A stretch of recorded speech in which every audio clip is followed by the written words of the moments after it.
E a gente pode dizer que há muitos Exus e pombagiras que estarão ao lado de pessoas que são levadas para o fundo do poço pelas suas próprias escolhas. Entendi. E que é nesse lugar o aprendizado. Exu e pombagira não leva ninguém para lá. Não Deixa leva aí. ninguém para lá. Talvez tente evitar até. Entendi. Porque tudo é resultado de uma ação. É uma questão de reação e ação. Talvez Exu e pombagira inspire, oriente, falar pra pessoa, você tá vendo? Você tá ficando cada vez pior. Tá vendo? Ó, você tá afundando cada vez mais. Aí vai chegar um ponto que você afunda, a entidade vai falar, tá vendo? Eu falei. Por quê? Porque a entidade, ela não leva, ela tá dizendo, você vai chegar neste lugar. É uma tendência. Né?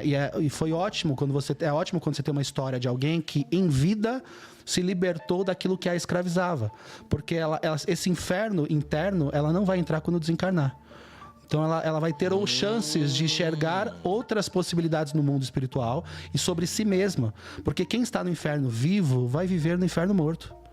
Meu Deus. O inferno não é um forte. lugar, é um estado de espírito, né? Então se você vive o inferno aqui, você só vai mudar de plano. O inferno vai continuar existindo, a tua morada. Né? E é neste lugar que o Exu e Pombagira está. Ele está onde dói. Ele está onde as pessoas se perderam de si. Então estão resgatando espíritos, estão disciplinando espíritos. Tem muitas funções, né? Mas no geral, pensa no espírito que nos acompanha, o Exu e a Pombagira, ele cumpre um papel ali de nos ajudar a evitar as nossas quedas. Por quê? Porque o Exu e Pombagira são espíritos que já caíram. Como diferente Já de todos estiveram lá. Já viveram lá. Tem intimidade com o inferno. Exu e Pombagira tem intimidade com o inferno.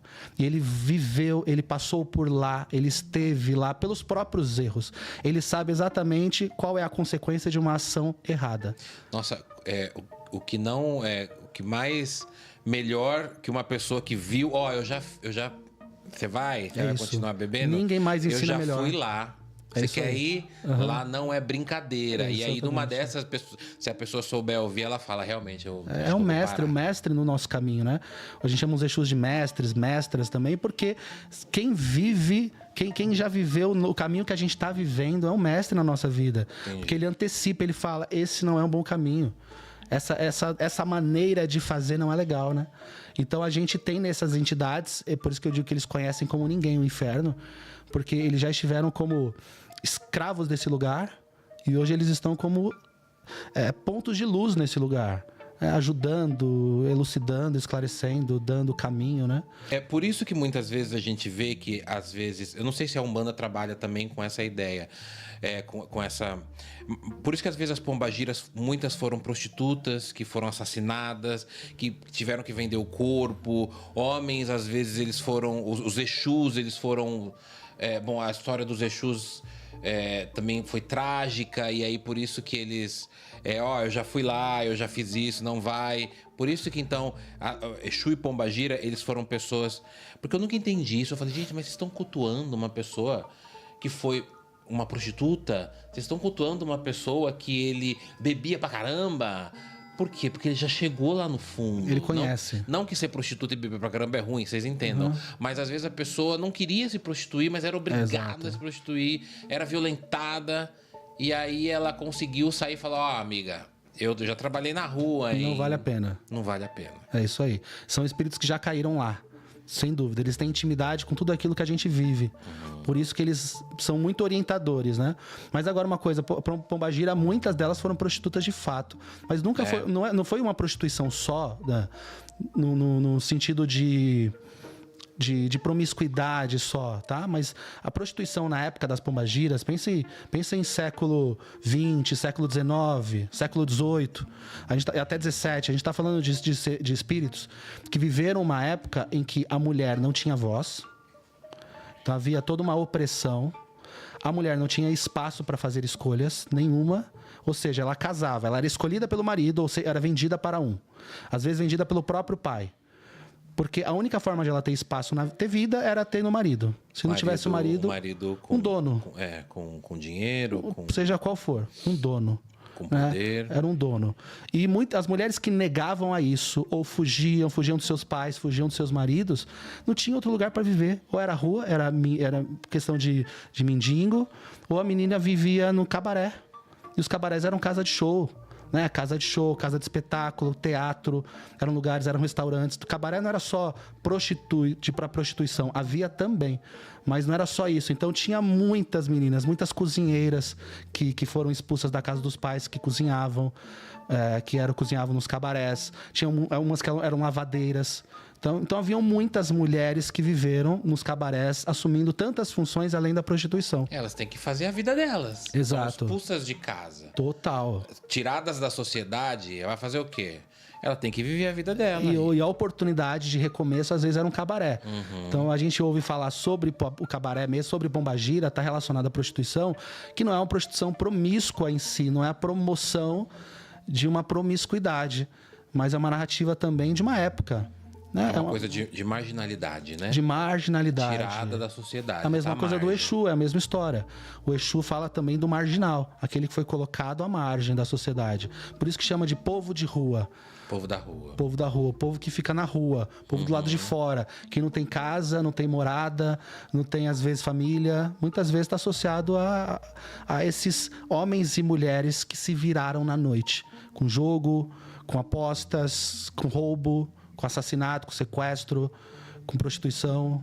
Muitos Exus viveram essas histórias. Você falando isso, Alan, nossa, eu tô adorando ouvir, assim, tô até um pouco emocionado com as histórias, porque eu sempre vivi num lar cristão e percebi que a ideia de santos, por exemplo, católicos têm muitos santos, né?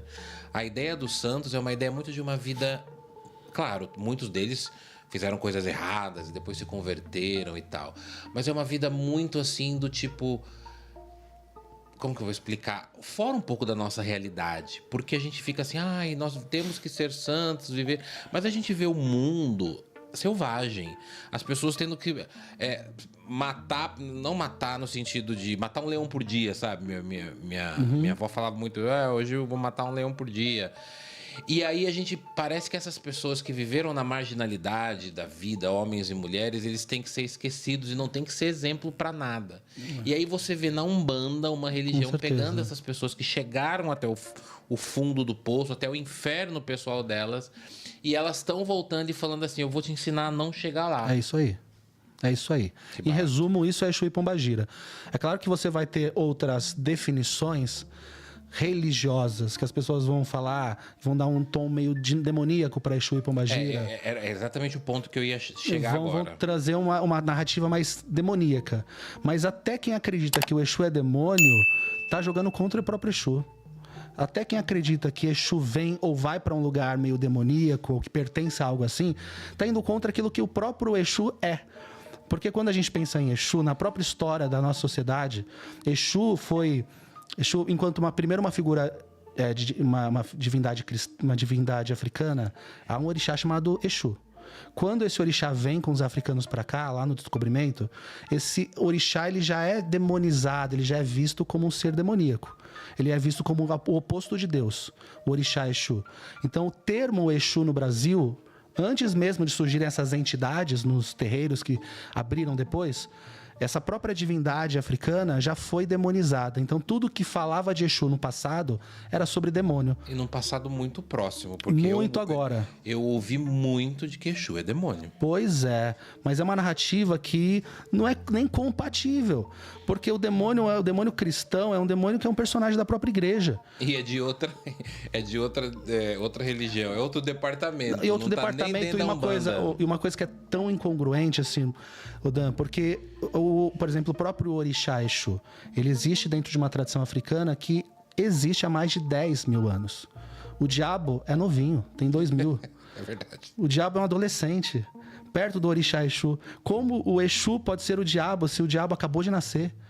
Então, a associação é muito, claro, por um tom preconceituoso e racista, com toda a religiosidade afro que veio surgindo mais tarde. As entidades Exus que também herdam esse nome, que também carregam esse nome, né? Também vão tendo esse viés meio demoníaco, porque as pessoas vão associando o Exu ao demônio, porque isso já estava intrínseco no subconsciente da sociedade. Exu. Quem não conhece, e inclusive depois a gente vai entrar um pouquinho em questão de religião, intolerância religiosa, me explica um pouquinho sobre Exu não é o diabo. A gente tem Exu, um orixá. e tem Exu, a entidade. Então, hoje o nome Exu identifica duas manifestações diferentes. O orixá, que tem origem negra, Nagô Yorubá africana. Do mesmo lugar da onde vem Oxalá, Oxum, Oxós, Xangô, do mesmo lugar da onde vem Iemanjá, daquela região que é a região ali da Nigéria, também vem esse orixá chamado Exu. Exu é um orixá muito popular, muito conhecido. Nas mitologias, ele é o primeiro orixá. Ele surgiu antes da própria criação. Antes de surgir a luz... Como Exu... caos no grego, antes de vir o Zeus. Perfeito, ele já estava lá. Entendi. Então, ele é anterior ao tempo e ao espaço. Logo, não dá para você compreender Exu na sua totalidade, porque ele está muito além daquilo que é humano. Como pode você, humano, querer entender aquilo que é anterior ao tempo e ao espaço? Então, ele é muito transgressor. Ele é transgressor, principalmente, de tudo aquilo que nos oprime, de tudo aquilo que não é saudável. Então, quando você vive numa sociedade que é uma sociedade doentia, Exu é transgressor de muitas das coisas que a gente vive nessa sociedade, porque ela é uma sociedade muito desregulada, uma sociedade, né, que agride a gente de alguma forma. Esse orixá, ele é um orixá da fertilidade, é um orixá da abundância. Na cultura Nagô Yorubá de orixá, o sexo não é pecado. O seu órgão sexual não precisa ficar escondido, igual nas tradições indígenas. E Exu tem uma ligação muito forte com a sexualidade. Isso foi uma razão para ele ser mais demonizado do que os outros orixás, porque ele tem uma ligação forte com a sexualidade. Então, os missionários cristãos, quando iam na África, diziam: Exu, ele é um Baco, que é o deus do vinho grego. Exu é um Príapo, que é um deus grego também, que traz essa energia fálica. Exu é um fauno. Aí comparava Exu com deuses de outras culturas que também tinham sido demonizados. Então é uma receita medieval, demonizar os deuses dos outros.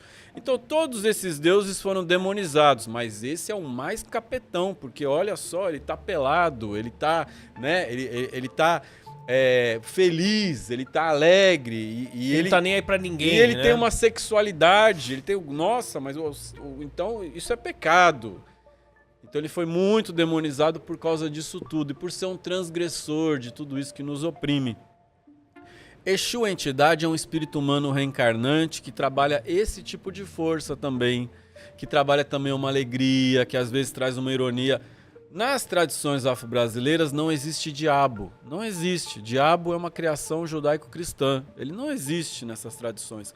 Então, num terreiro de Umbanda, às vezes canta ponto falando de diabo, que é uma ironia.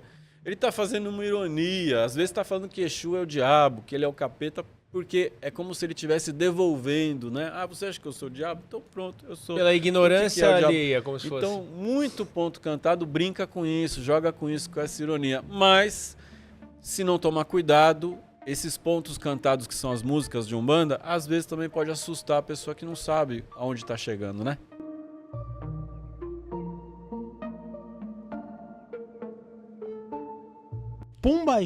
Pombagira, né? Esse é um nome engraçado, assim, que você olha e toda vez que você fala, tem aquelas fanfic que todo mundo conhece, fala assim, ele traiu porque não sei o que lá, tinha uma pombagira.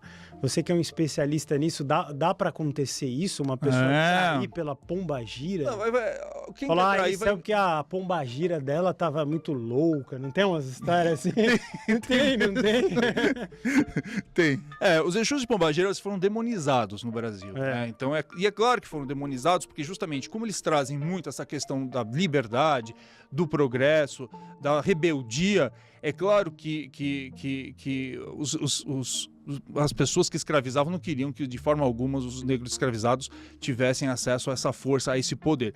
É importante dizer o seguinte, que, bom, a energia do Exu, a gente está falando de Exu que são espíritos, né? Os Exus e Pombagiras, mas existe o Orixá Exu, o Orixá que Exu. é uma força da natureza, que ela não está restrita essencialmente às religiões de matriz africana, mas ela recebe diferentes nomes em outras culturas, em outras religiões, que é a libido, essa vontade de você realmente acordar ir atrás dos seus sonhos, procurar ser feliz, exercer a sua sexualidade de uma maneira livre, responsável, mais livre. Então, tudo isso, o Orixá, Exu e essas entidades acabaram sendo muito demonizados. E é claro que as pessoas buscam responsabilizar sempre outros indivíduos, sejam eles encarnados e desencarnados, pelas suas próprias falhas. Não existe essa história de que pombagira fica doida e por isso ela que vai deixar uma pessoa muito sexualizada. Não é a pombagira que vai fazer amarração. São outros espíritos. É possível que sejam espíritos obsessores, que são os grandes responsáveis. E é claro que, por uma tradição aqui no Brasil, acabam se chamando esses espíritos obsessores de Exus e pombagiras, mas eles não são. Exus e pombagiras, eles são espíritos muito comprometidos com a ética. A única diferença deles é que, como eu falei e vou repetir sempre, eles trazem aí novas possibilidades, eles trazem uma inquietação, eles provocam as pessoas a enxergar o mundo de uma maneira diferente. Agora, é claro que as pombagiras, elas têm uma ligação com a sensualidade muito forte, né? A gente diz que são elas que trazem a consciência do fogo, a consciência da libido, a consciência da potência. E são elas que, através das suas consultas, das suas danças, procuram resgatar um poder feminino, não só dentro das mulheres, mas um poder feminino dentro dos homens, que não tem nada a ver com orientação sexual, mas no sentido das pessoas olharem muito mais autoestima, buscarem um amor próprio, procurarem estabelecer relacionamentos muito mais saudáveis.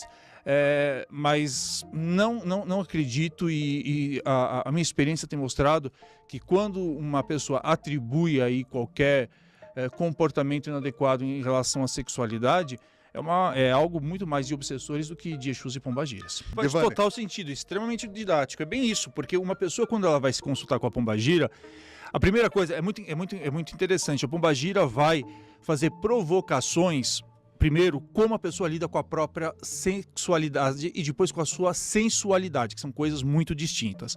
Uma pombagira, ela mostra sempre um lado de não só festivo, mas um lado de humor, um lado sensual através da dança, até para ver o quanto que aquela manifestação da sensualidade pode mexer com uma série de preconceitos com o encarnado. Então, muita gente, quando passa em consulta com uma pombagira, fica completamente desconfortável, porque ela vai projetar uma série de comportamentos que estão bloqueados, que estão enrustidos dentro de uma pessoa. Então, essa é a primeira reação, uma reação muito de incômodo.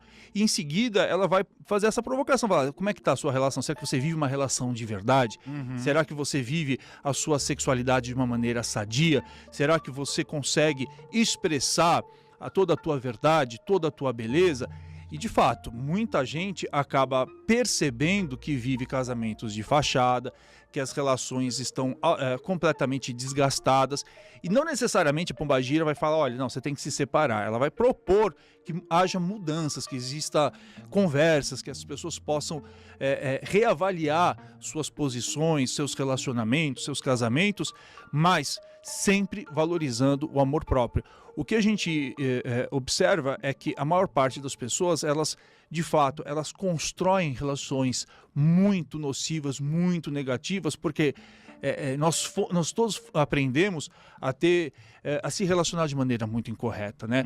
A gente acaba sempre projetando no outro aquilo que a gente não consegue trazer. E aí o Exu fala, não, peraí. A pombagira fala, não, vamos organizar aqui as coisas. Primeiro, assuma a responsabilidade sobre as suas carências, assuma a responsabilidade sobre as suas necessidades afetivas, emocionais, sexuais, e depois vai se relacionar. Então, acaba sim acontecendo isso, que uma conversa, uma consulta com uma pombagira acaba estremecendo, mas só estremece relações que já estavam fragilizadas.